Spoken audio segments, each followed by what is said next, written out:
2026 ends the 3-year current CEU cycle for the NSCA. Do not wait until December 31st, 2026 to get your CEUs submitted to the NSCA. Get it taken care of now with an annual membership to Strength Coach Network, where you will get access to Performance Coaching 101, 102, 103, with each course giving you access to 2.0 NSCA CEUs. If you also need CSCCa CEUs, those same courses come with 10 CEUs to the CSCCa. If you need CEUs to the NSCA, CSCCa, you need help getting reinstated by going through all the process for the CSCCa from last year, or you want to just make sure you knock out everything for the NSCA with this year, 2026, being a reporting period, please reach out to us at service@strengthcoachnetwork.com. We will get you taken care of. We'll help you get everything lined up so you can keep your certification and you don't have to worry about anything other than coaching your athletes. Again, you can click the link down below for more information or email us at service@strengthcoachnetwork.com. What's up, y'all? Welcome back to another episode of the Cheeky Midweeky, where we are making strength and conditioning not boring anymore. And in today's episode, we are talking all about recovery, what it is, how to properly recover, and why you and your athletes are probably getting it wrong because you're not giving them a strong enough stimulus to actually recover from. We talk with a former semi-professional football player, Dylan Reed, who also is the founder of a recovery company called G-TEC. Inside this episode, you're going to learn about G-TEC. You're going to understand why they have a product that is something that you should get your hands on. Well, I mean, all the traveling and everything that you're doing, like, shout out to you for that. Appreciate that. Appreciate that. The moving around. Yes, sir. How you been? How's life? Life's been good. I mean, it's been a good start of 2026 so far. You know, it's a special year with the World Cup and everything coming together. Sports in the US is immense now, and for us it's been good, man. It's been hectic, just like you just said. It's a lot of traveling, a lot of good things. But like I always say, like, you can't complain if if you pray to have your plate full. Now you can't complain if it's too full. Bro, I was just Right? about to say, if you're Right? praying for your cup if you're praying to eat, you can't be upset when your plate is full. And you're 100%. invigorating me right It's there. hey, I've been saying it's a buffet right now. It's a all you can eat. That's But awesome. yeah, no, it's been really good. I'm definitely blessed for the position we're in, and the whole team worked hard for what we're doing, and it's going to be exciting. All right, so everybody that's coming in, you can already hear the excitement, and Dylan and I have been talking. We've also been connected through our network of other people. Let's broadly, right? We got a bunch of questions to get into, but broadly, recovery. What have people bastardized in our industry with respect to recovery? I'll just leave it at that open one right now.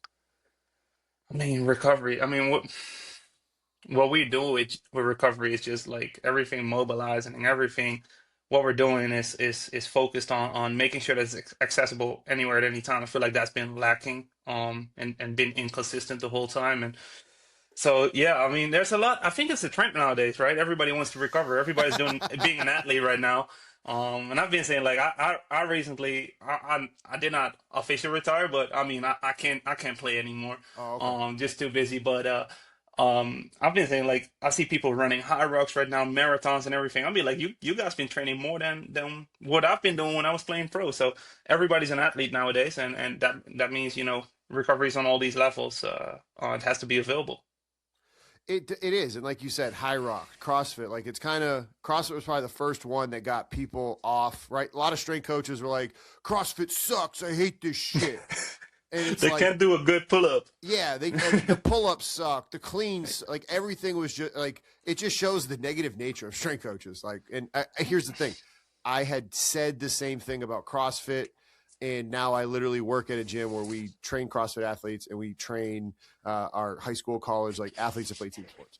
But yeah, now with this expansion of high rocks and like all these other, like, it's now cool to lift weights. And so now, but like even just the other day, I hearing, your Gen Pop people talking about, hey, I was able to eat more protein by doing this, or I got my blood test. Like, people are starting to be a little bit more health conscious. And that means anybody that's listening, they're like, okay, Justin and Dylan, that's great. But I deal with athletes in team sports. It's like, well, that means that their parents are then talking about it with their kids. And so their kids are coming in more educated. Yeah, yeah. It starts at a lower age anyway. That's what we've been doing lately is just from the start trying to automatic into organizations, and from from the kids, because like yourself and like myself, like when I grew up, I mean I grew up in Amsterdam playing American football, which wasn't known around and all that stuff, but recovery was far to find, right? Bro, We if had you to were walk recovery, up. you were soft. Why can't you just keep training, bro? Yeah, what do you mean your right hamstring hurts? Use the left one, right? So, uh, and now we're seeing this more and more shift, and what I mean. Currently, we have a whole team of performance and recovery coaches on staff, and they know way more than I do. But they're implementing it at a young age, like automizing it, and making sure that these kids, whenever they grow older, and reach either college or the pro level, that it's in their system.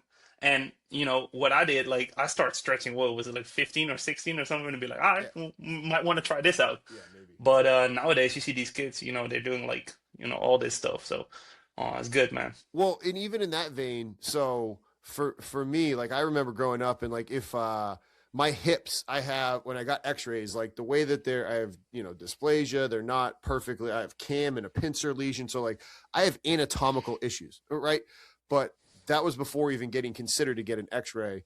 And it was like, oh, if I wasn't getting my squat depth, I was just a giant softy, or I didn't care. And like, fast forward to people would be like, well, is there inhibitory, is the antagonist in like, is it hip flexors tight? Team Builder is Strength Coach Network's trusted provider for online software for strength coaches. It does not matter what sector of strength and conditioning you work in, you want to get Team Builder because you will be able to program for your athletes, simply distribute the training to them, and make changes, modifications, whatever you need. I've been utilizing them since 2019 when I was back at Towson. I still use it in person at Goldfinch with all my remote clients throughout the country, and in person at the high school, Centennial High, right down the road when I was volunteering for them. You got to check out Team Builder in the link down below. The people that work for them are former strength and conditioning coaches, so they get it. They are able to help you with all of your needs. Again, reach out to your Team Builder rep and learn more about them in the link down below. Is it like, and now people at least start asking questions instead of like, Yeah, you're just soft, you don't care about the team, toughen up. exactly. But there is that somewhere dichotomy in the middle, because our listeners might be like, all right, Dylan, you got 8-year-old kids walking around with a massage gun, and they have like, where is that fine line? You know what I mean? Yeah, I mean, well, if we're just looking at academies, right? Let's grab soccer. It's a soccer year, Soccer. Yep. Yep. 2026. Let's grab a We can soccer call it year. football too, because our American We audience like can, deal with we it. can. Like I Yeah. have a U.S. department, and my phone will be ringing as long as I Okay. say It's soccer. football. It's Like, soccer. and I got football background, so I mean, I gotta say soccer. And Uh, well, now the whole European department is angry, anyways. But um, no. So in these academies, right? We want to say 8. It's possible, but probably not 8. But let's say 12 and up, 14 and up. That's when you really want to start looking into this recovery, automating it, and making it low tier, low level. Don't making anything hard, but that's what we're trying to do, right? Because just from a perspective when I was younger, we didn't have that, and I knew if I would have it, and it would be in my system the moment I actually needed this recovery, that's when I already did it because it's automated in my schedule, in my daily habits. So that's what we're trying to do and trying to change around, and it's pretty cool. And it's also, they expect a lot from these kids anyways nowadays, so you see that it's changing. Especially if you're a young athlete. I firmly believe you can't be a young person anymore. You're a young athlete, and they expect certain things from you. You're right. And the first question that I have for you, and as I ask it, explain, dive into who you are and your background a little bit more for our audience, because as I Hmm. said, you and I are familiar with one another. At what point, being professional athlete, a former, as you had indicated, right, and CEO, like, at what point did you realize, like, hey, I'm not just going to wear these. I want to start to build them. I want to start to do this in a different way. I mean, so I always had like a passion about like sports, fashion, and I wasn't the fastest, the biggest, the strongest. So Neither I was had I, brother. I You're had preaching no. to the choir right here. We're here now. We're doing podcasts, but no. So and basically what I saw is like there's these certain companies was only they're pretty wide setup and pretty broad audience, and then I started just writing things down, and I was like, look, there's not a real brand which is only focusing on athletes, which is looking at certain products or services or problems as an athlete's perspective. Yep. Because from the outside, if you are not an athlete and or you're not working in this high-end, high-performance environment, you probably think that athletes, the only thing that we're doing is just lifting weights and eating and hanging out half of the day, and sometimes we perform. But it's a complete lifestyle. It's completely different. So that's when I really saw like I'm not gonna wear any single product. I wanna be there from the start, and I want to see if I can make any changes. And it's more or less like G-TEC, like the company I founded 5 years ago. It's more of like a lifestyle than it is a brand. And I would say that the same way about being an athlete. You're not an athlete only on the field. You're not an athlete when it's good and all it's fun. You're always an athlete. And any situation, any decision you make at 6 a.m. is gonna affect whatever that's gonna be at 6 p.m. So same way with G-TEC. So we just started it and got it going. Yeah, and I mean, talk about the wide variety of products y'all have, and like even being able to take the cold tub like flying on a plane. Did you get to hear that story? Yeah. As well, right? That is Yeah, absolutely wild. that's wild. Yeah, I mean, so just to give you a background, so my background is in sports management. I have no idea about like development and all that stuff. Okay. I got an experience as an athlete, and I know how to run an organization. At least that's what they teach me to do. And so now I'm trying to freestyle that, but no. So when we started GTAC, we didn't have any funds, right? We started with $300, and we started in a former printing room. No lights, no windows at all, and we just started and just put our head down and grinded. And started with clothing first, and then suddenly, we had this clothing going pretty well because organizations wanted to work with a company who understood what the players on the field or the athletes on the field or on the pitch or whatever want to wear and how it should feel like. So that kind of took off, and then we went over to recovery. And now we're one of the world leaders, if not the world leader in mobile recovery solutions. And we have mobile cold tubs and mobile Right. saunas and mobile everything, and everything comes in bags. And again, comes from the perspective athletes are always on the run, and we wanted to make recovery accessible for anyone at any location at any time. And then that story came, right? Like, I think it was a sauna actually. It was It something was like the a sauna sauna. that I forgot. Yeah, on the plane. Kevin, I know Kevin. I know you're listening to this right Yeah, now, and I KD. apologize Yeah. for messing that up. Yeah, no, no, no, no, no. You're good though, because so yeah, we had our organization, and they bought the sauna, and they said like, yeah, well, we're gonna use it like on the go, and that's what it's made for. And I'm like, yeah, sure. And this is like start, like let's say we just started recovery products 1 year, and suddenly we get a picture back, and it's in the back of a charter plane, and it's the sauna being stand up, and it's where you're gonna go, like you're gonna get your drinks and everything.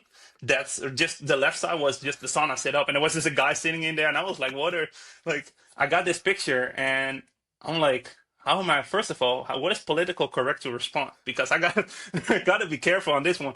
It's really cool, but it's good. I was reading through the text. I was like, I did not advise putting a sauna on the plane, but it's cool that it works. So yeah, sauna on the plane was pretty cool, and the whole reason behind is just let's be like, yeah, well, we only had like, what was it, 27 hours until the next game, and we were coming from a cold front, and we're going into tropical, and we wanted to make sure that the humidity is right. So the thought process was pretty cool, but setting that up in the charter plane, I haven't seen that before, but it's a pretty wild, cool story. Now, have we done it? Have we advised it? No, never. And will we advise it? Not a chance. But pretty cool. It's available, so it's possible. Yeah. Now, like you said, being the brand for the athletes, it also sounds like being the brand for the coaches or the practitioners, because like, you heard that, and okay, this is now possible. And like you said, we're not telling y'all to do it, but hey, you can do it, and it's possible. Within the hmm world of feedback from coaches, practitioners, athletes, what have been some things that you're like, okay, we did hear this from them, and we were then able to implement it because we're going to adopt, we're going to do things for you all because we are here for you. Yeah, I mean, so the first thing obviously is being able to mobilize recovery and being able to get it on the go, because the first thing we recognized was like, if we're in a facility, we're facility dependent. If we're on an away game, we're facility dependent. If we're in a hotel, we're facility dependent. And obviously, if we're on the road, we're depending on always on something which is not in our own control. So how are we able to put it in our own control is by making sure that we have products which are able to be used in a plane, on the in away venues and all that stuff. So That's the number one thing which we saw though. So that's what we did. But also product development wise, we came up with a device and it's just brand new. And I'm not trying to be commercial or anything, but it's the next thing. And heating, cooling, compression, all in ones. It comes in a trolley, and it's really cool. Popped off. It's going really well. Make sure to check it out. But um, no, so that's and what I'm trying to say is that specific product came from 1.5 years of people telling us, can we change something about this existing product and turn it into a G-TEC type of product? And that's what we did. And the same comes with all of our products. They're always developed within the minds of getting feedback from athletes and making sure that we implement it and making sure that it's accessible and making sure that it's good enough for these athletes to use it anywhere at any time. So and then obviously also with the coaches background, right? The coaches, they come with their struggles. They come to us and I will say like we're offering solutions. And if it's not there yet, we're gonna help you develop that, and it's gonna come out. And we're coming out with like 5 to 10 different new products every single year. Hawkin Dynamics is Strength Coach Network's trusted provider for force plates and for handheld dynamometers. Not only am I using it now in the private sector at Goldfinch, I was utilizing this software when I was back at Towson University. You're able to transport the plates because I've taken them from our private sector facility to our other locations, also been able to take it from our private in-person location to the high school down the road to do some testing with athletes right then and there. You're able to pair your true strength with the striking difference machine. The people at Hawkin are fantastic. The technology is second to none. You have to learn more about Hawkin Dynamic in the link down below. Because you saw the wide range of products we have, right? Yeah, no, I mean, I have the catalog right here, and I mean, not only like you said, all the different products, but like it does look really nice. You know what I mean? Like it just looks very like chef's kiss. Top, yeah. I mean, what you see is what you get, right? That's all it is. So definitely we like the aesthetic of of the products, but they're simple. I mean, you look at them, it's simple, efficient, fast, and quality. That's all it stands for. So yeah, that's what we do. As you've talked before, working with Olympic athletes, all the different teams, the national teams, professional leagues, in your opinion, and I'm not asking you to ask about one specific organization unless you're like, hey, we have talked to them about it and they're cool with us sharing the story. I'm saying from a high perspective, detached point of view, when you look at all of them, so that way our listeners, because some of them are in college, high school, in the professional world, some of them are in tactical, and some of them are in private S&C. What separates high performing organizations from the rest with respect to recovery? Is it that they're actually able just to provide it for them, giving the athletes options, or is it that they periodize it better and they don't offer certain things at certain times of the year so that way they can actually get the stimulus that they need rather than always having it? Like where does that work?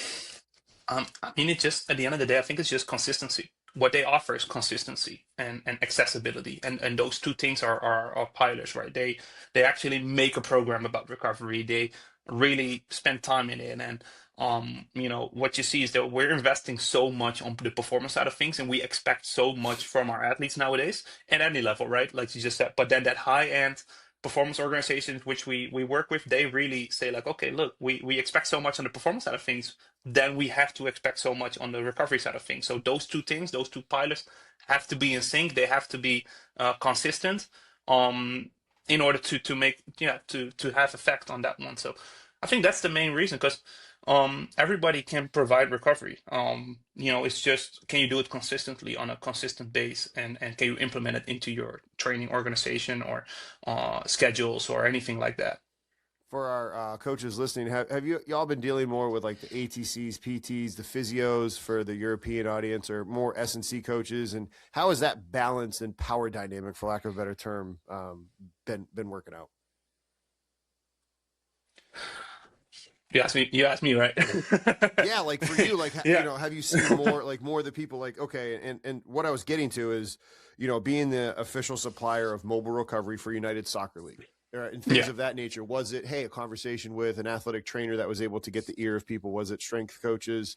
And I ask because sometimes recovery devices will be placed in the weight room. Sometimes they're in the athletic training room. Sometimes they're both, and And Oh sometimes yeah. some places are calling it a medical device. Some places they're having the strength coaches have the team do it on a low CNS day. And yes, they're then just available to have pre-match, post-match.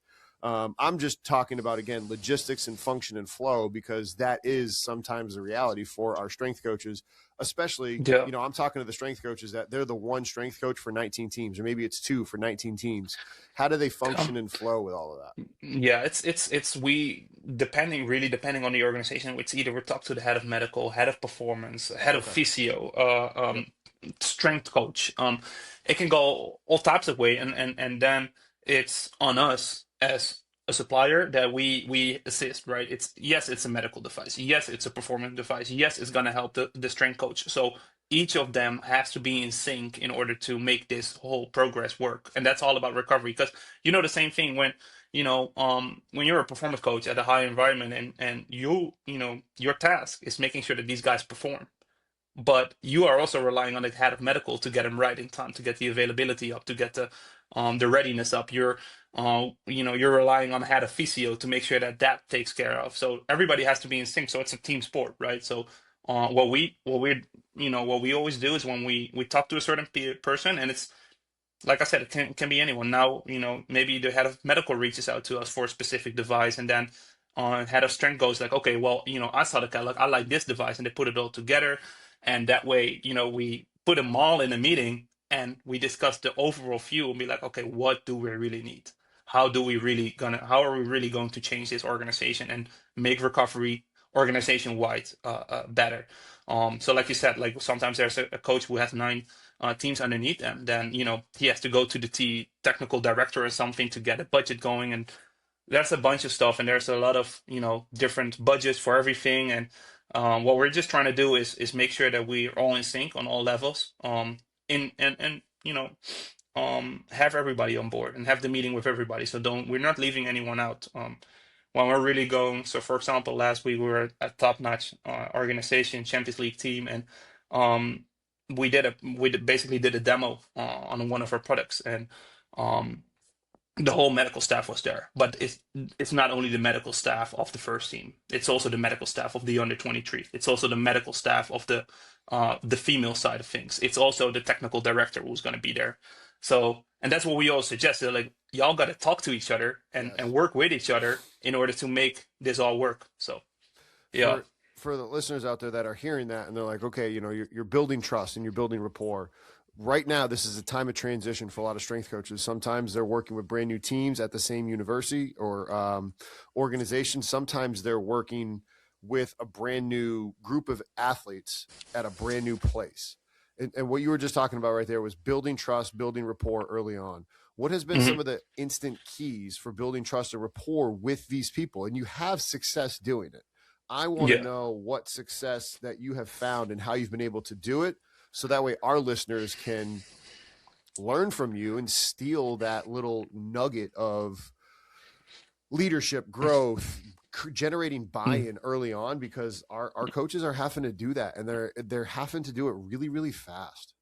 Yeah, yeah. I mean, like sometimes we get phone calls, right, from the director of performance, and he goes like, "Man, I can't get this budget, and it's just a no all the time, and I feel ashamed towards you guys because I reached out to you guys. I want to have this, but I can't get it done because I don't have the trust." Um, and then what we're trying to do is we're doing these conversations, right? We have this full staff. We have performance coaches on staff, which are aligned with you, which are exactly, they're not doing your job. They're basically have done your job, or know the shoes they have to fill, the shoes you're in. So, and then we're not asking the world, right? If you look at our products, like our most expensive products, maybe 7,000 euros or $8,000 maybe maximum. Now some, especially strength coaches, like they want to have a new device in the gym, it's double that, right? Um then it's different. And now we're bringing it, saying like, well, look, this is, it's not only going to benefit my end, it's going to benefit the VCO, it's going to take pressure off away games. And then we say like, yeah, travel days are lost days. That's gone. Our athletes we can even bring it, have our athletes invest in it. Powerlift is Strength Coach Network's trusted provider for exercise equipment. Made here in the USA, right down the road in the state of Iowa, Powerlift has the ability to customize whatever you need in your room, regardless of the sector of strength and conditioning. If you need a massive, big room, they have the ability to help you with that. If you're confined with space and you need to get creative, their reps are able to help you get what you need done and being able to get any customizations that you or your organization want with your logo on the equipment. Click the link down below to learn more about Powerlift, and if you have any questions about them, please feel free to reach out to us. And that's something which is new, which we're bringing on the table. Say like, look, if you're an organization, you're paying so much to these athletes, and you have this whole facility set up. Now they're going out of the facility and they can't recover anymore. Why is there no initiative? Why don't we say like, hey, look, athletes, and specifically for like lower tier teams, obviously we're doing this with higher end teams, but lower tier teams, we say like, look, what if we create separate packages for these athletes? And it's kind of like it's not a demanding thing, but you advise them, say like, look, hey, look, you just cut into the club. We don't really know your background, but what we do here is we're high on our standard, and spend $1,000. You get this whole setup from recovery. It's at your place. And now I, as a strength coach, or I, as a performance coach or medical, I have control over this athlete, whatever he does when it's an international break, whether it's an away game, whether it's at home or an off day. I know he can't come back into the facility and be like, yeah, well, sorry, coach, I was unable to recover. No, he wasn't, because you have it right there at home. And then we do a sort of like cashback initiative to the club, and now the club makes it work. And now head of finance is interested because he gets money for actually buying something. He's like, oh, that's perfect.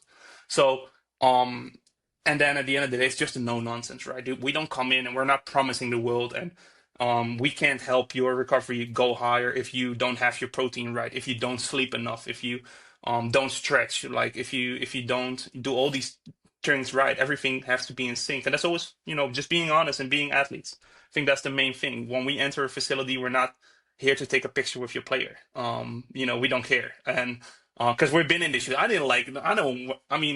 long as they're, I don't like people walk in and be like, hey, can I take a picture? I'm like, well, I'm just a regular guy. I was just lucky enough that I was good enough in a certain sport. So different approach. I think that's mainly, and like I said, we're selling a service. We're not selling products. Yeah, I like that too. That's a really good, almost value proposition to the athletes nowadays. Like, hey, especially if you don't have, if your budget cut and if you're paying them all this money, and it's like, hey, we would have been pouring this money into recovery like we used to do, but now we don't have as much of a budget. You do have a budget, and you can, as you start to get better and understand that you've got all this money, and now you're going to start to be paying taxes. You can be paying less taxes if you go ahead and buy this product. You now take care of your body. You're going to be sitting at home playing video games and watching TV or reading, doing whatever. I mean, the price of the product, like you said, is super inexpensive. Like, you might as well go ahead and throw these boots on and kick your feet back up and recover, or get this here massage gun. And now, like you just said, now you own it though, right? You have it. Sure, we're going to have a couple for when we travel and all that. Like, I'm not saying we're not going to get them, but now you get it at your house. You already got to be spending the money so you don't get taxed out the wazoo. That's really smart. Yeah, and especially that's the athlete's perspective, I think, because I know when we had something at the club and it was really nice, I wanted to have it myself as well. So what would I do? I would go on Instagram and text the company it's for and be like, hey, can we do a partnership? We're trying to cut that because our marketing manager is an athlete too. So he knows everything. So he goes like, yeah, well, I have tons of these messages. And that's when we came up with this plan and said, like, look, let's go do this together as a club, right? You're investing a little bit, we're investing a little bit, we're taking a cut. But these athletes are gonna go to us anyways, or they're gonna go, get it anyways because they want it. Now you have a certain service as a club which you provide because you have it on location, you have it on away game. These athletes have it at home, so they also know how to use the product at the facility on the go. And it's not, you don't need a staff member anymore explaining everything because they have it already. And then we do twice a year. We do like some sort of seminar for them, and we ask questions, and we just walk in and hang out with the players and have them ask the questions, right? And now as a club, you're getting a specialist in, you're getting a recovery specialist in, and you can ask them the hard questions because sometimes these strength coaches or ahead of performance, they don't want to deal with these questions. They get these questions 10 times a day. Be like, well, lucky we got those guys from G-TEC coming in, and they get the hard questions. And then yeah, that's the athlete's perspective we've been talking about, right? You want to do something for these athletes. Yeah. That's a really good perspective. And within this leadership, this leadership thread that we're pulling on, a lot of our strength coaches, 70 to 80% of them are working and they're in charge of a whole department. And sometimes they're in charge of multiple facilities, and they're not always in the same building. I remember talking with Brian Phillips when he was at, Brian Phillips was talking about his time at UMass. And he said he wished he would have done a better job of knowing what was going on in all the different facilities. He was really just only Zoom focused on one. And what I'm teeing up here is for you and the team at G-TEC, in your opinion, how can you then recommend to our strength coaches who are managing multiple staff members who also may have staff members underneath them? There's multiple facilities and all of that to juggle. What do you recommend based off of what you all are doing with the multiple locations? Like you said, being in Europe and in the US as well, that's not easy to do. And like Kevin said, being boots on the ground here in the US, what has been some of the keys to success? So again, our listeners can learn and apply it in their high performance setting with all the different pieces they have. Yeah. I think it's for us, what it works is protocols, clear communication, protocols, and concepts, right? Like processes. We have the most simple processes in this company because we work with athletes, and if I tell them 3 things, then they're gonna forget about 4 things. So everything is and including myself, I would get I was at some point we were growing and I would get messages be like, yeah, well, I asked you that yesterday. I'm like, did you text it?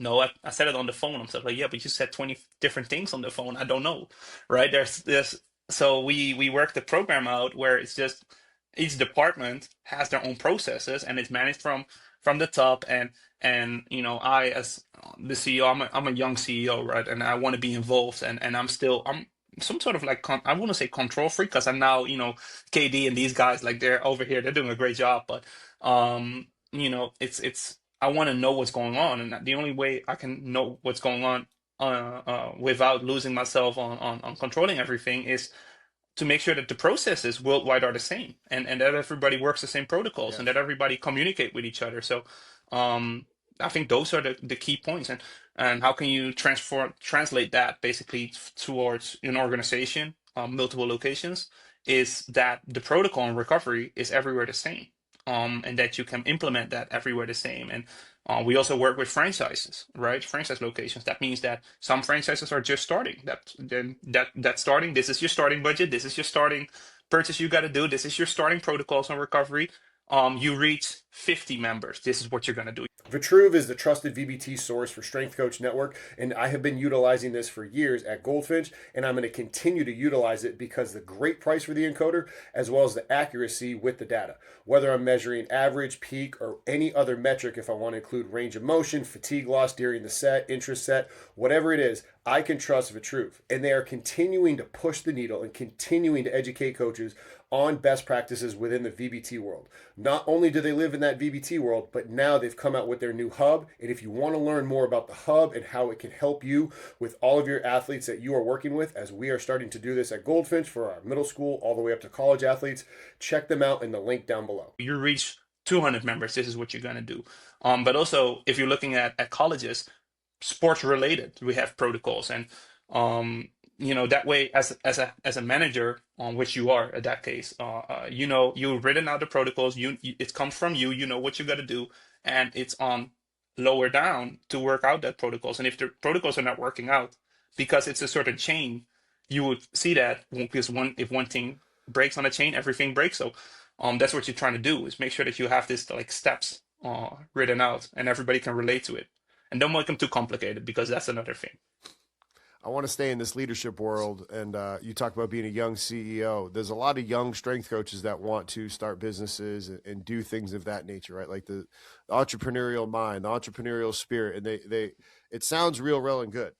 Let's talk about the fact that very few scalable businesses are last, and like you said, have done what you've done with the humble beginnings as you've gone on and talked about 300 euros to start.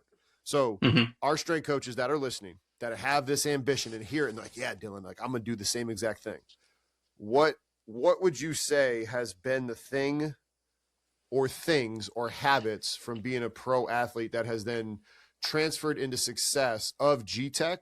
And I'm saying it in a way make our listeners weary of getting into this world, because it is not as easy as, like, shout out to you all for being able to do what you've done, right? And I see, like, anybody that's watching, he was shaking his head like, no, it's not easy, like, to be able to do it. So speak about the truth to everybody, and then speak about your experiences as a pro athlete and how that has then shaped, you know, the discipline, the continual just show up day in and day out.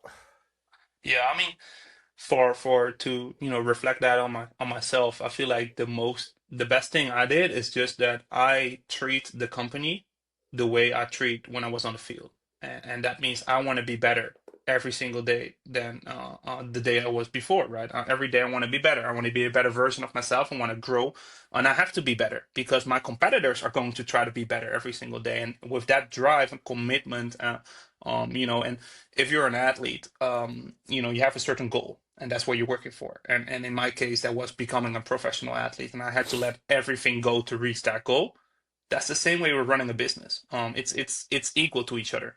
That's why I firmly believe that athletes are great entrepreneurs if they have that correct mindset, right? And I mean, you spoke to KD, like Yeah. Kevin, and I my talked to him whole a bunch of team. times. He talks so much. It's insane. It's it's insane. I'm trying to cut him off. Like I even have like my fiance like every day we got home and Kev's on the phone and he goes like you know short please like we're trying to watch something. No, he's a great guy. But what I'm trying to say is like our whole staff is athletes, and the only way we're able to grow this fast is because we have athletes with the same mentality on board. Now, these are the same athletes which you have to tell how Excel works, and I had to figure out myself as well. But because they have the same mindset, they're gonna run, and they're not working 40 hours a week. They're working 60. They're working 70. They don't slow down on Sunday after church. They continuously go. And I feel like as an entrepreneur and a former athlete, that perspective and that vision, that mindset is so key. Like I didn't know anything about being an entrepreneur. I was lucky that I grew up in a home where my father was an entrepreneur and all that stuff. But at some point, like he said, even like 2 years ago, he was like, "Look, I don't know what you're doing, but you're growing too fast. I can't help you anymore." Right? So, um, and because you have a certain goal in mind and you're working towards that goal and keep that focus on it, you just go. And of course, you're making mistakes, and of course, you're having setbacks, but I feel like that's the best way. And I think I said this a couple weeks ago as well. It's like I treat every day or every challenge we have as I'm like in football terms, right? Real football terms. I played wide receiver. Um, if you're a wide receiver and you go out of the huddle, you don't have obviously you know your route, you know your play call, but you don't know how your competitor is going to line up, how my defender is going to line up. I don't know that either. The only thing I know is that I'm competing against companies, multi-million dollar companies with a lot of funds behind it, and I don't have that. So I mean, I have to find ways to shake and bake this guy so I can be aligned and score a touchdown. And that's what every challenge we do here is making sure that there's 30 different ways to approach this guy who's in front of me, my competitor, and I have to find a way to get around him and score a touchdown. And that's literally everything we've been doing so far the last 5 years, and it's been working pretty well because we're still without an investor. So we're doing all that stuff. But yeah, for these strength coaches who want to do it for themselves, just go try it. Because especially if you're young, right? Because I was 22 when I started. I had no clue. I just finished college. I had my degree, and like I just said right a couple minutes ago, they teach me how to run an organization. But when you run an organization, everything I've read in these books is not true. it's it never goes the same way. Like it's not chapter 1, chapter 2, chapter 3. No, it's suddenly I'm at chapter 20 and I have to go back to chapter 2. I'm like, well, I've done that before. Why are you reminding to me for that? So I feel like that's really really important. It's just the flexibility and just go. And it's gonna be a dark space, right? Dasher Strength Coach Network's trusted provider for timing gates for your athletes. Whether you're trying to run A-cells, curve, flies, change in direction with the Pro Agility, the 505, modified 505, whatever you want to do, get valid and reliable setup with your Dasher. I had the black, the blue, and now we have the silver at Goldfinch. We're completely moving over from the blues to just only having the silvers. I only test my athletes on the silvers because it has helped me save so much time, whether I'm going from Ankeny over to Nevada or Ankeny over to Huxley, whatever I got to do. I save so much time, and I want you to be able to save so much time with your setup because we know that time is precious as strength coaches.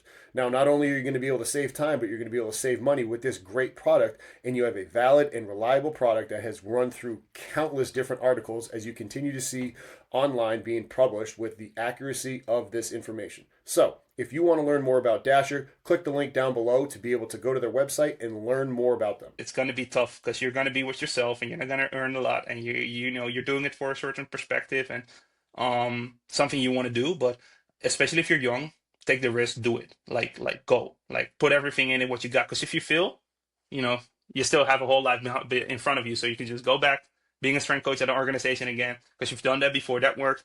Build your funds up again. Try it again, and continue to go. Like I just said, like you know, lining up every single play and you just gotta get behind the guy, right? So Fantastic analogy. And building off of what you said, where do you get your energy, passion, desire? Because I feel like that is something that other strength coaches don't have. Like I want to know where you get yours from, so that way they can try to tap into that. I mean, I wake up every day, and it doesn't feel like work, and I feel like that's so important that like even though like I had to cut my career, which is good because my knees don't hurt, but I had to do all that stuff. I had to put so much on the side, you know, and but it doesn't feel like work. It's my passion. I do this because I get to do every single day what I like to do, and I want to help people recover better. And I'm talking to this massive organizations, and suddenly I'm on a birthday party, my phone rings, it's an NFL team, and I'm like, yes, I can play. And I'm like, oh, they're not calling me, they're calling for the company. It's a different story, but that energy is just, you know, you can only have that energy. It was really like that. I was so excited. I even called my agent. I'm like, yeah, that's what Kansas City was calling me. I'm calling them back, and they'd be like, yeah, well, I don't think they need you to, you know, catch footballs anymore, but they might need you for something else. Just hold on. But um, you know, and it was really those are the things which gives you energy. And I also firmly believe that I get so much energy out of the team, right? Out of the exciting things because you know, we work with recreational athletes, we work with federations, we work with Olympic athletes, we work with lower tier teams, and I'm just as excited for the lower tier team to win from our other client, which is has a bigger budget, because I know what they did on our end. And um, I mean, sky's the limit. It's kind of like, you know, I'm just treating this as my new football career, and now I'm just in control, and I feel like that's a big difference because as an athlete, sometimes you're just not in control, especially in the team sports. And now I'm in control, so I can you know make the decisions. It's kind of like I'm playing Madden now, but then as a company, and with a little less budget, but we're making it work. We're doing we're just trying to get the trades out. Then within this early period of G-TEC, and again staying on this leadership thread because strength coaches love leadership, what was some early mistakes that you made, and within that, what was the best mistake that you made? I feel like the best mistake I personally made was trying to be someone that I'm not, and that's a really big one because um Ooh. and I'm not corporate at all. I Me I neither. can't. I can't. But you have to be, You can right? tell, but you can tell like the synergy, like with this, you know what I This mean? Like, energy, this energy wasn't going to be at Apple's headquarters. I know for sure. Like we're that's not happening at all. You know, we will be cut out because we showed up in hoodies and everything. But no. So the number one thing is you know, starting a company in Europe, everything's corporate and everything. That's what you know, what you're known for. I know it's kind of like the same in the US, but when I founded G-TEC, I was just a founder, and I was alone, and I did everything on my own, and I could be anyone I want. But then you grow 200% in a year, you go 300% in a year, and you go really fast, and suddenly you open a facility or open a location in the US, and you're getting pushed in this CEO role, Now you're gonna listen to podcasts and you're gonna look at other guys who are CEOs and you'd be like, oh, copy and paste what they're doing because that seems to work. But then you're losing yourself into doing and becoming someone which you really truly are.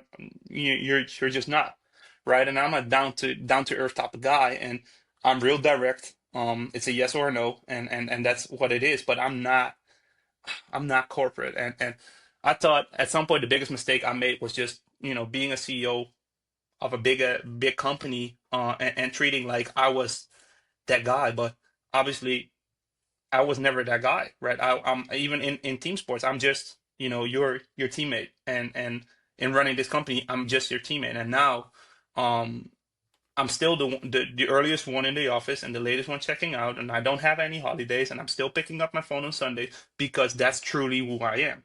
And obviously, sometimes I can go into that CEO role and say like, "Don't call me on a Sunday," but if they do call me on a Sunday, I'm still picking up because I feel like that's yeah, that's been the biggest mistake I made. It's just trying to be someone that you're not, be a leader you're not. I feel like that's more important.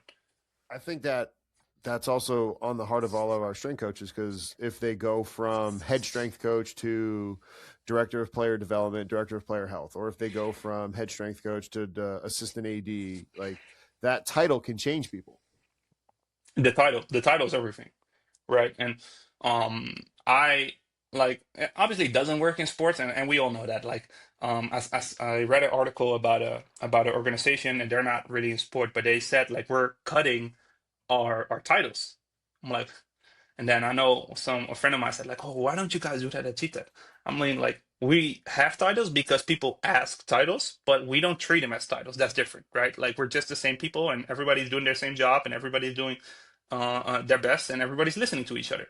But in sports, unfortunately, it's just that we need those titles in order to appoint someone to a certain task. And but like you said, titles can change people. Like I said, when I grew into the CEO, now I'm the CEO that I want to be, and I want to be accessible for anyone in the whole organization. I want to be, accessible for the athletes we're helping, the organizations we're helping, and also being honest, where I said like, look, sometimes I have 94 to-dos on a day, and I don't get to 94 to-dos in a week. So can you please, you know, can I let KD help you, right? And that approach different, because you're like you just said, if you go from director of strength to director of player development, um that doesn't change you as a person. It only changes your job title. So as long as you stay to being true to yourself, being the same guy, that grows you as a leader as well.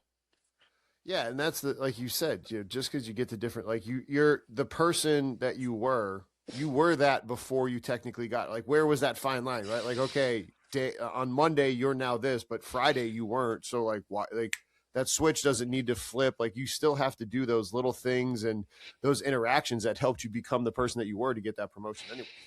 Yeah, and you got that promotion because of the person you are. So whenever you get that promotion, don't change your personality. Don't be someone else because you earn it because of the person you were at that stage.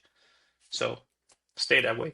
As a CEO, then what is harder for you, like the pressures of game day performing on things like that, or having harder conversations with staff, or getting things organized? Like, what to you was harder, meetings to prep for, you know what I mean, like in that process?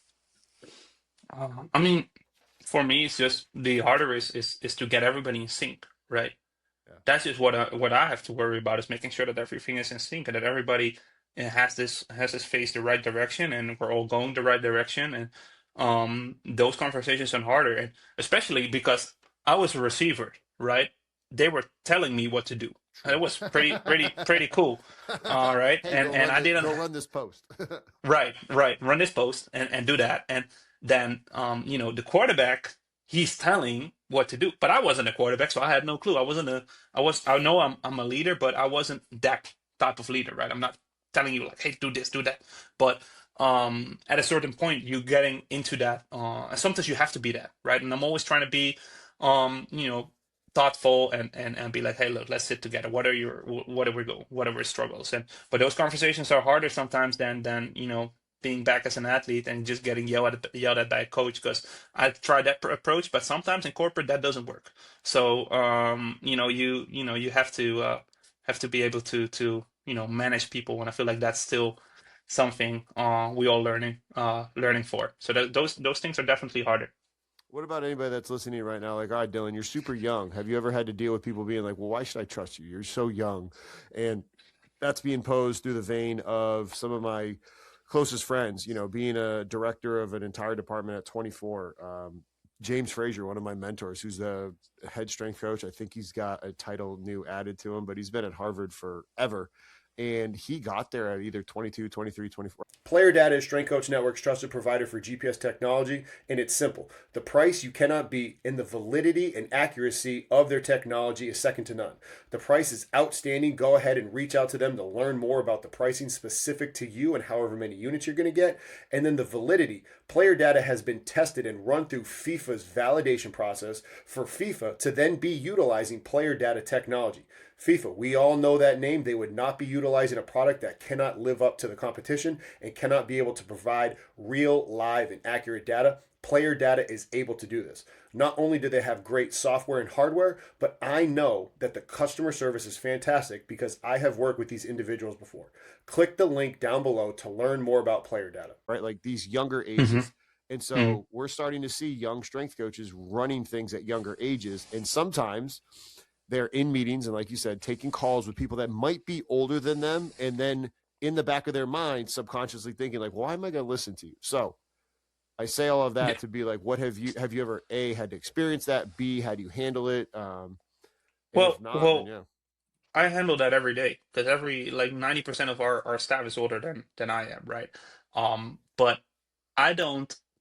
I mean, I tell you what to do, but I don't like demand you. I don't say that I'm better than you. I don't say that I know it better than you. I just know that what's been working and we're sticking with what's been working. And I'm also being, that European, which and sometimes I have those conversations where people say like, yeah, well, why should we do that? And then I just say like, look, we can do this one. I'll take your job a week, you take my job a week, and then we'll figure it out afterwards. Um, and then quiet conversation, right? And it's like we can do it. You can be here, I can be doing your job. Well, after a week, like Friday meetings, we'll just sit down together, and be like, all right, what did you do? Um, so no, but that's also trying to be making it funnier, right? Because sometimes, like I just said, I'm forced into this role, right? So I have to adjust myself to this role. So, and especially if you're younger, you're gonna you're gonna talk to guys who have the whole family, and sometimes like we have even have people on staff where their kids are the same age as I am. So I 100% understand that it's different, but as long as you can respect each other and respect, I'm here, this is my role, this is what I'm doing. You are really good in what you're doing. So I need you to stick at that one and give me feedback on that one and give me your best thoughts on your side of the table, and then I need to do my best on this side of the table, and I need to listen to you, and I need to make sure that I implement whatever feedback you're giving. And sometimes your feedback I don't really care, but we have to implement it, and sometimes you get the hard questions, like I just said, like, well, why would we do that? And especially if you're a strength coach, you've been somebody in that organization, trusted a 22 or a 24-year-old to be in that situation. So it's not on you to defend yourself, because you've been. If that other person was good enough, they would be in that situation. That's just being straight honest, right? And for just as long as you just stay respectful and have respectful conversations, and sometimes you just tell them that you can switch jobs for a week, and then they don't want to, because they don't want to switch jobs for a week. I don't know for sure. So that's all jokes aside, but yeah. So that would have helped, your staff learn a lesson that they otherwise wouldn't have been able to learn. Hearing you talk about this, my brain was going back to the wide receiver stuff. Like, what things did football teach you that business probably wouldn't have been able to teach you as quickly? Because you talk about how you're like, man, I go to chapter 22 and they taught me 1, 2, 3. What things have your life lessons from playing football that you wouldn't have learned otherwise, you don't think? Locker room mentality, creating that locker room, creating that family vibe, which we have, right? And also, like when I played, right? I was always one step behind because I was this European who was trying to become professional in football in a sport which wasn't my own sport. So I always had 20 people in front of me, and to compete every single day. I think that's what football learned me. It's like you got to compete. I can't have a bad practice because if I have bad practice, they'll be looking at it up, be like, "Oh, you got a European again. He trying to come here, play football and all that stuff." You see, he can't. He drops a football. And if I drop a football, that's 10 times worse. So, I feel like that learned me. So the commitment, and, to be able to compete, but also that locker room mentality and the family environment. I feel like those things really come together at what we're doing right now. I'm really pretty proud of. So even I also think like being able to separate yourself um from football. One of the things is that you learn to go from each other. Because when I run, like the guy in front of me has to block for me, so I have to trust him, and I have to be able to do everything for him to be successful, and vice versa. And sometimes I run a route to open somebody else up. And that's kind of like what I'm doing here, right? Sometimes like my sales team is competitive, but also I tell them like, look, sometimes you have to do something in order to open it up somewhere else. Sometimes we have to kick one door down in order to have four other open. Um, so yeah, that's pretty cool. But that's I think those are the main things which I took away from it.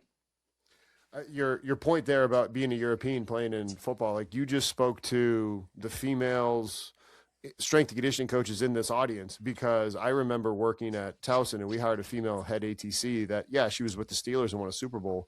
But my buddy who was the head strength coach and my coworker, Mike Chapman, he's like, bro, he's like, expect her to be on her P's and Q's. He's like, not only is she a female, he's like, she's Asian. He's like, she's got two, he like quote unquote strikes where everybody's going to be looking down on her. Like, hey, if you made a mistake, it's because you're sloppy.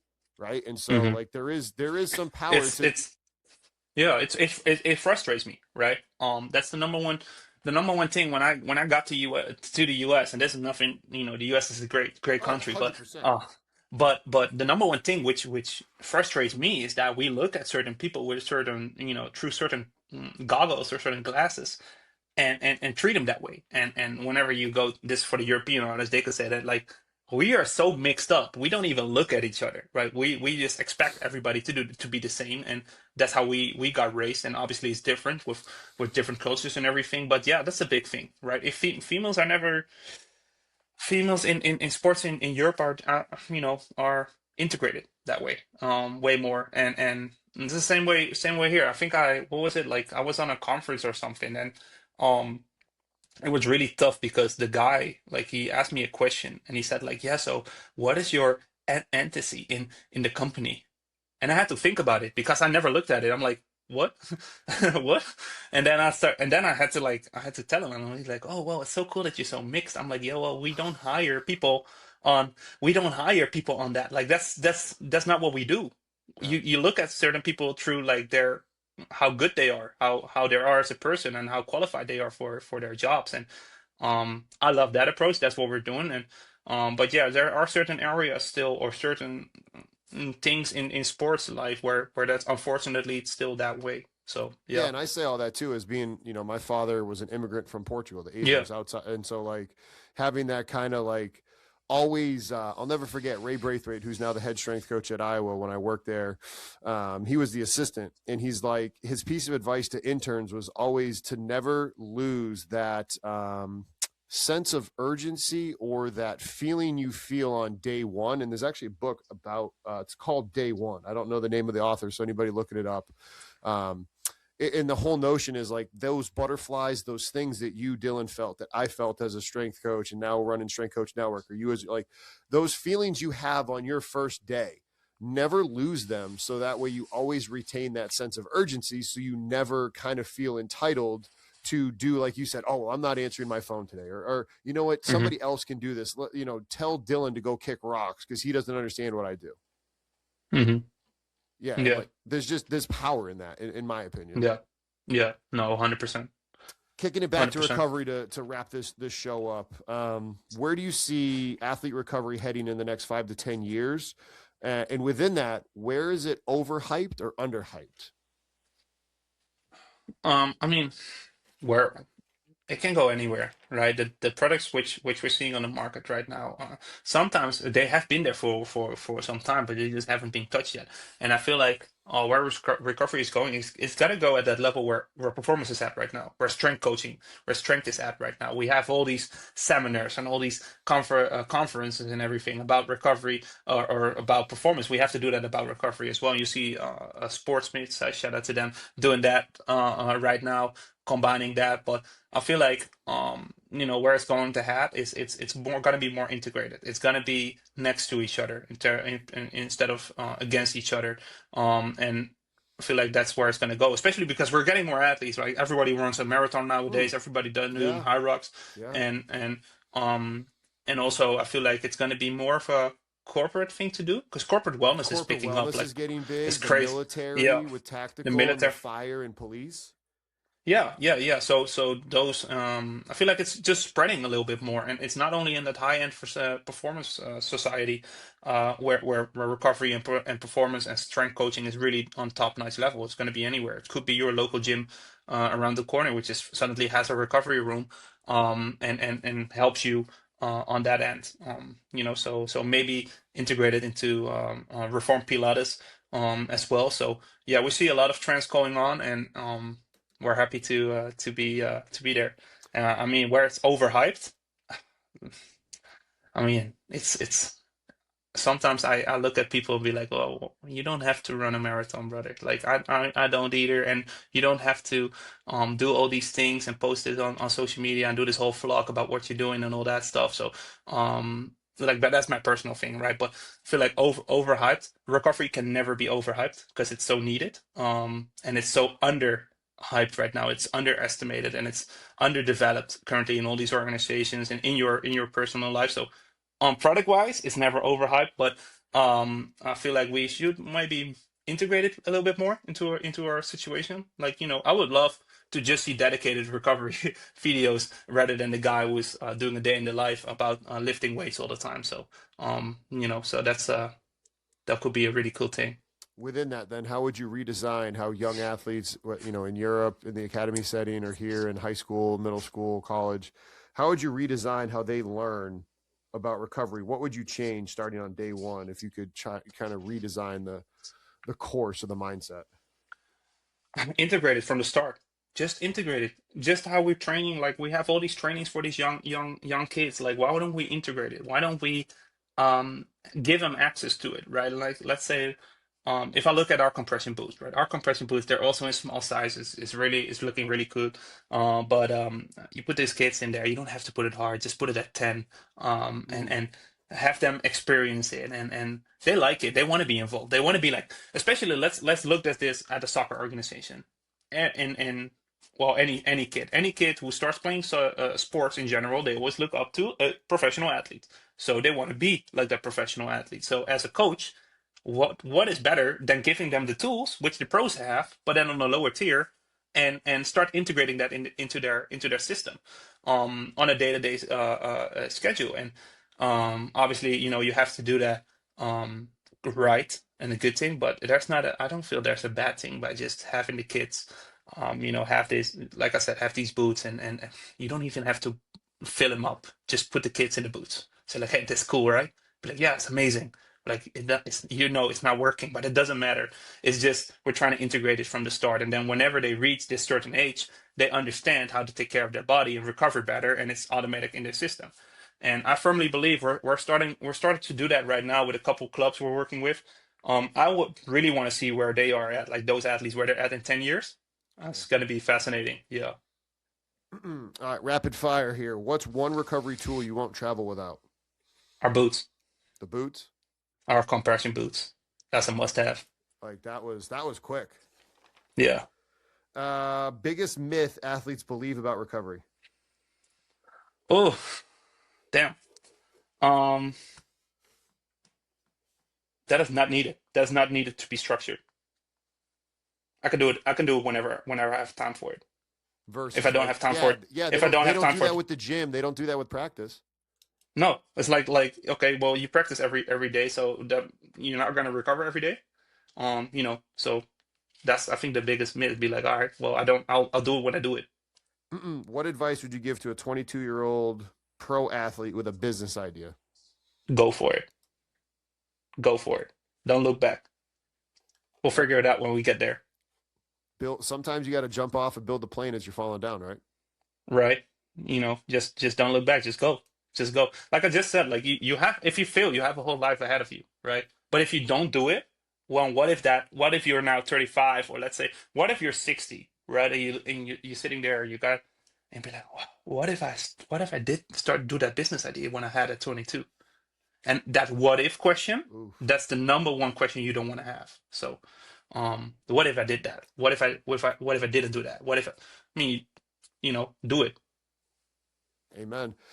Speaking of do it, go ahead and click the link down below to be able to learn more about G-TEC. We have them linked down below. Dylan, it has been a pleasure to talk with you. I know I'll be in touch with KD as well. So, like I said, Sure. thank you for coming on and sharing time with us to talk about recovery, to share with us about G-TEC, so that way our listeners are aware. You have a great rest of your day, brother. Appreciate you. Thanks, Justin. Have a great day. Thanks for having me.